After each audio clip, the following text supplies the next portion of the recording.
the first part, study unit 1 of first CMA part, to say the external financial statements and revenue recognition.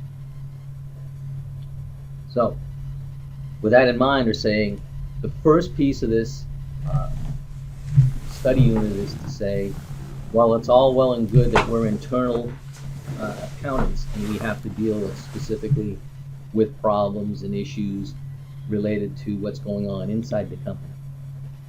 Well, the IMA also states that the external factors have to be considered as well. So when you actually look at financial statements, you have to be cognizant of the fact that you have to let others know outside the company what's going on inside the company. So there is a segment of this exam, and here it is in part 1, this study unit, that entails whether or not you know how to report externally. So let's look at the first question. Which of the following is not an objective of financial reporting? Now,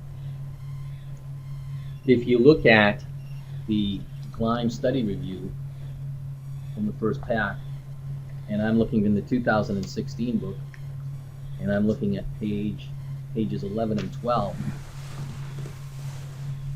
we are not required as CMAs or even CPAs to make sure that everyone who has ever picked up a financial statement will be able to recognize everything that's going on within the company from those financial statements and be able to answer things properly.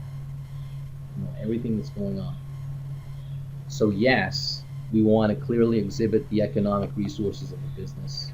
We want to show the assets, the liabilities, what the company is worth, their revenues and expenses, and any footnotes that deal with that. We also want to make sure that we're able to assess when we plan on getting payments out to vendors and other creditors.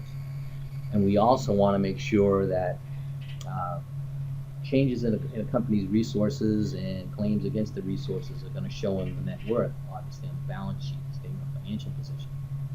We are not required, and the answer is C, to state that all of the information in a financial statement is comprehensible to everyone. We would not be able to report on a timely basis if we had to explain every single thing that's going on in the business related to the finances to someone who has never seen anything like this before. We assume that the people who are picking up these financial statements have some knowledge, some general business knowledge, and preferably some specific knowledge